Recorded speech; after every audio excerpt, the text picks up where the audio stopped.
स्वागत है। और इस वक्त एक बड़ी खबर आ रही है पटना से। पटना में पाटलिपुत्र लोकसभा सीट से बीजेपी के उम्मीदवार रामकृपाल यादव पर गोली चली है। खबर यह आ रही है कि रामकृपाल यादव पर किसी ने हमला किया है, उन पर गोली चलाई है, बाल बाल बच गए हैं रामकृपाल यादव। पटना के मसौढ़ी क्षेत्र में यह फायरिंग हुई है और शाम 7:30 बजे की घटना बताई जा रही है। तो बड़ी खबर आप तक पहुंचा रहे हैं। पाटलिपुत्र से बीजेपी प्रत्याशी हैं रामकृपाल यादव। पुलिस पूरे मामले की जांच पड़ताल में जुटी हुई है इस वक्त की ये बड़ी खबर। साथ ही हमारे संवाददाता इश्तियाक हमारे साथ जुड़ चुके हैं। इश्तियाक, क्या कुछ जानकारी? हमला हुआ है रामकृपाल यादव पर? जी बिल्कुल, बता दें, ये पाटलिपुत्रा संसदीय क्षेत्र के मसौढ़ी विधानसभा का मामला बताया जा रहा है। जब सांसद रामकृपाल यादव जैसे ही मतदान समाप्त हुआ उसके बाद अपने कार्यकर्ताओं से मिल रहे थे, इसी क्रम में रामकृपाल यादव मसौढ़ी अपने कार्यकर्ता से मिलने जा रहे थे, तभी घात लगाए बैठे कुछ अपराधियों द्वारा उन पर गोलीबारी की गई है और उनके एक समर्थक की पिटाई की गई है। हालांकि गोलीबारी में शुक्र है कि रामकृपाल यादव बाल बाल बच गए हैं, लेकिन गोलियां उनके गाड़ी पर और हवा में चलाई गई है। सांसद रामकृपाल यादव के द्वारा वहां के स्थानीय विधायक और उनके समर्थक पर आरोप लगाया जा रहा है कि उनके द्वारा ही इस प्रकार की घटना की गई है, लेकिन अभी तक पुलिस इस मामले को इनकार कर रही है कि उनके द्वारा नहीं की गई है। लेकिन जिस अपराधी के द्वारा ये घटना की गई है उसकी गिरफ्तारी के लिए पुलिस छापेमारी और कार्रवाई की बात कह रही है। लगातार जिस तरह पाटलिपुत्रा संसदीय क्षेत्र में राजद और बीजेपी की लड़ाई देखी जा रही है, जिस तरह से इस बार लालू परिवार भी पूरी तरह से मुस्तैद है कि किसी भी तरह मीसा भारती को चुनाव जिताया जाए, वहीं 2 बार लगातार रामकृपाल यादव जीतते आए हैं और वो हैट्रिक लगाने की सोच रहे हैं। बिल्कुल, इश्तियाक आपने कहा कि रामकृपाल यादव ने स्थानीय विधायक और उनके समर्थकों पर आरोप लगाया है, लेकिन पुलिस नकार रही है इस बात को। जी बिल्कुल, पुलिस अभी इस बात को नकारती नजर आ रही है कि वो कौन लोग हैं ये पता नहीं है, लेकिन गोली चली है इस बात की वो पुष्टि कर रहे हैं। नहीं तो पुलिस ये भी नहीं, इश्तियाक तो पुलिस ये भी नहीं कह सकती ना कि वो विधायक के लोग नहीं थे। अगर आरोप लगा है तो पुलिस जांच करेगी, लेकिन पुलिस ने सिरे से खारिज कैसे कर दिया? राजनीतिक रंजिश भी हो सकती है। कहीं इससे इनकार नहीं किया जा सकता है कि कहीं ये जो घटना है ये पूरी की पूरी राजनीति रंजिश ही है, क्योंकि जिस तरह लगातार ये जो चुनावी रंजिश है उसी का नतीजा है ये गोलीबारी। और इस गोलीबारी में रामकृपाल यादव बचे हैं, ये भगवान का शुक्र है। पुलिस को इस पूरे मामले में निष्पक्ष होकर जांच करनी चाहिए और जो भी लोग दोषी हैं उनकी गिरफ्तारी कर उन पर कार्रवाई करनी चाहिए। जो रामकृपाल यादव की गाड़ी आप बता रहे हैं, क्या गाड़ी पर गोली चलने के निशान है? गाड़ी में डैमेज हुआ है गोली चलने से? बिल्कुल, जिस तरह गाड़ी है वो अभी मसौढ़ी में है, अंधेरे में है और रामकृपाल यादव खुद वहीं है। उनके कार्यकर्ताओं से बात हो रही है, उनसे बात हो रही है, वो इस बात को कह रहे हैं। अब पुलिस इस मामले की जांच करेगी कि गोली कहां चली है और कैसे चली है और कितनी राउंड चली।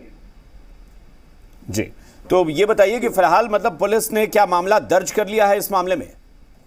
रामकृपाल यादव के द्वारा पुलिस को सूचना दी गई है। घटनास्थल पे ही रामकृपाल जी हैं, वहां पुलिस पहुंचेगी, जांच करेगी।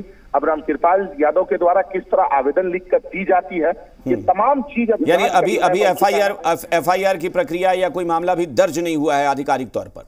जी, अभी तक कोई वैसा मामला दर्ज नहीं किया गया। इश्तियाक, क्या किसी पर शक जाहिर किया गया है? रामकृपाल यादव की ओर से किसी का जिक्र किया गया हो, किसी का नाम लिया गया? कि रामकृपाल यादव और उनके समर्थक जो वहां राजद विधायक है रेखा देवी, उनके कार्यकर्ताओं का नाम ले रहे हैं कि उनके कार्यकर्ताओं द्वारा इस प्रकार की हरकत की गई है और मुझ पर जानलेवा हमला किया गया है। लेकिन वो कार्यकर्ता रेखा देवी के हैं या नहीं ये पुलिस जांच करेगी, जांच के बाद स्पष्ट हो जाएगा।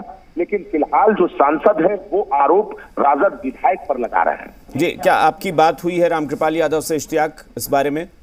जी बिल्कुल, रामकृपाल यादव से भी बात हुई है और उनके जो समर्थक हैं, जो उनके साथ रहने वाले लोग हैं, उनसे भी हमारी बात एक बार हमारे दर्शकों को बताएं कि रामकृपाल यादव क्या बता रहे हैं कि किस तरह से घटना को अंजाम दिया गया। लोग वहां बैठे थे या फिर वो किसी गाड़ी से जाते हुए रास्ते में फायरिंग करते बढ़ गए हैं? क्या कुछ जानकारी दी है उन्होंने? जैसा कि उनसे बात हुई, बात के दौरान उन्होंने बताया कि पालीगंज से निकलकर हम मसौढ़ी अपने कार्यकर्ताओं से मिलने जा रहे थे, तभी एक गांव के पास सड़क किनारे कुछ लोग बैठे हुए थे और वहां उन्होंने लगातार फायरिंग किया है। फायरिंग के बाद एक समर्थक की पिटाई भी की गई है, जो समर्थक काफी घायल बताया जा रहा है। 3-4 राउंड फायरिंग की बात भी सांसद ने सकारी है। तो तमाम जो बात सांसद के द्वारा बताया गया है उस पर पुलिस जांच करे और जांच कर कार्रवाई करे। चूंकि वो गाड़ी से वो बता रहे हैं कि वो जा रहे थे, तो क्या वहां पर फायरिंग के समय इन लोगों ने गाड़ी रोकी थी जिसकी वजह से इनका कोई समर्थक उन लोगों की पकड़ में आ गया? तो ये जांच का विषय है, लेकिन जिस तरह वो बता रहे हैं वो बातें मैंने अपने दर्शकों को बताई। जी चलिए, बहुत बहुत शुक्रिया इश्तियाक इस पूरी जानकारी के लिए। तो जाहिर तौर पर ये अपने आप में बड़ा सवाल है कि रामकृपाल यादव पर फायरिंग करने वाले कौन लोग थे। और इस वक्त खुद हमारे साथ पूर्व केंद्रीय मंत्री रामकृपाल यादव जुड़ गए हैं। रामकृपाल जी, बहुत बहुत स्वागत आपका। जी धन्यवाद। जी रामकृपाल जी, बताएं क्या हुआ है और कहां पर इस घटना को अंजाम दिया गया है? एक्चुअली ऐसा है कि मैं के कई इलाके से घूमता हुआ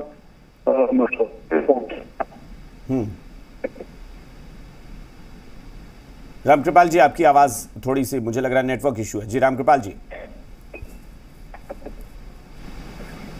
रामकृपाल जी, आप हमें सुन पा रहे हैं? रामकृपाल जी, आप अगर हमें सुन पा रहे हो तो आप हम चूंकि आपकी आवाज नहीं आ पा रही है। रामकृपाल जी,